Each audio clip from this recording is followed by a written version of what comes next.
Tom Hayes became the face of one of the largest financial scandals in modern history, the manipulation of the London Interbank Offered Rate, or LIBOR, often described as the most important number in global finance. His actions rattled markets worldwide, and he became the first person imprisoned for the crime, receiving an initial 14-year sentence. After a decade of legal fights and serving 5.5 years, the UK Supreme Court overturned his conviction in July 2025. So how did a single trader sway a benchmark that influenced trillions of dollars of financial contracts? Before the scandal erupted, Tom Hayes was known as a quiet, intensely driven mathematical talent. Raised in West London and Winchester, he had a reputation as an incredibly smart geek with an early gift for numbers. After studying math and engineering at the University of Nottingham, he entered the finance world, a place where his analytical style, later linked to an Asperger's spectrum diagnosis, fit naturally. Colleagues nicknamed him Rain Man because of his extraordinary grasp of complex data and his relentless concentration. He soon carved out a niche in an intricate corner of finance, derivatives trading linked to interest rates, particularly the Japanese yen. UBS moved him to Tokyo, where he became a standout performer, his success tied to a seemingly obscure but crucial benchmark. A benchmark he would eventually realize he could influence. So, what exactly is LIBOR? Its story begins in the 1960s with Minos Zambonakis, a Greek banker who was arranging an $80 million loan for Iran's cash-strapped Shah, working alongside the country's central bank governor. Zambonakis knew no single bank would risk lending that much to a developing nation with weak foreign currency reserves, so he pitched the loan to a group of international and local banks, each taking a share of the risk. The snag was Britain's high interest rates. With rates around 8% and inflation climbing, banks didn't want to lock themselves into long-term fixed rates that might suddenly become unprofitable. To solve this, Zambonakis and his team designed a new approach. The interest rate on the loan would reset every few months, backed by rolling deposits.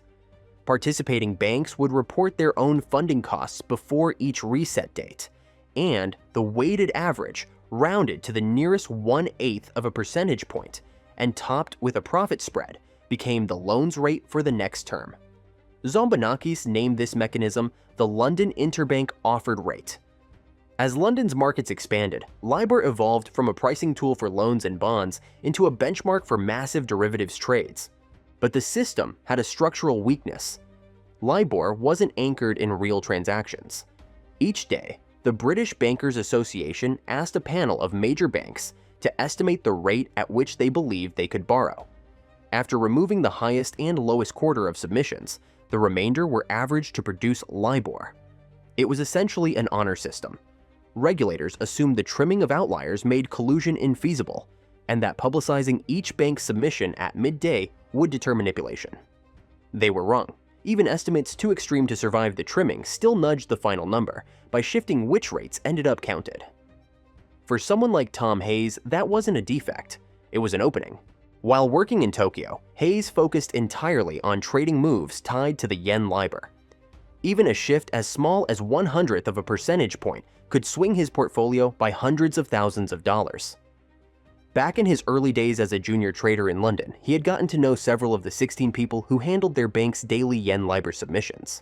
His key insight was that these submitters often leaned on interdealer brokers for guidance on what numbers to send in.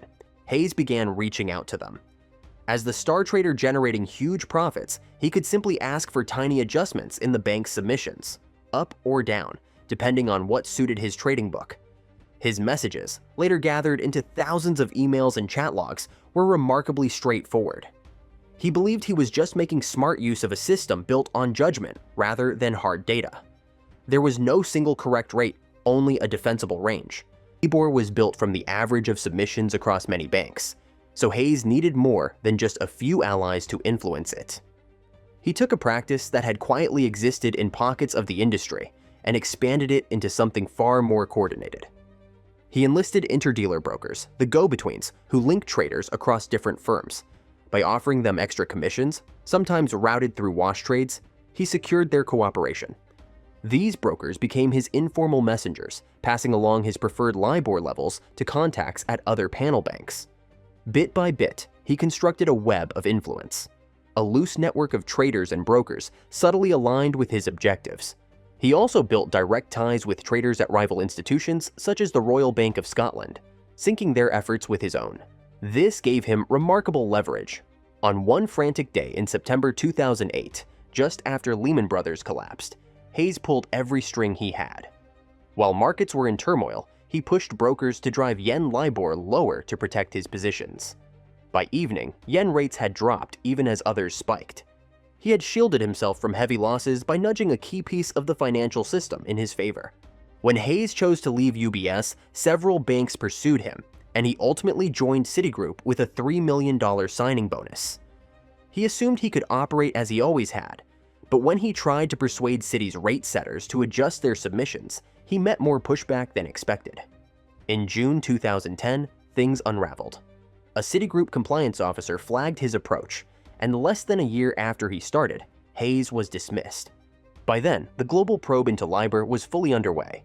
Investigators uncovered an enormous trail of evidence, thousands of emails and chat logs involving Hayes and his contacts.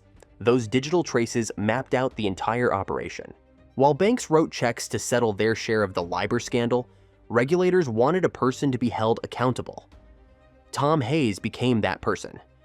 He was arrested in December 2012, and with the threat of US extradition and a far harsher sentence hanging over him, he initially cooperated with the UK Serious Fraud Office, giving around 80 hours of detailed interviews.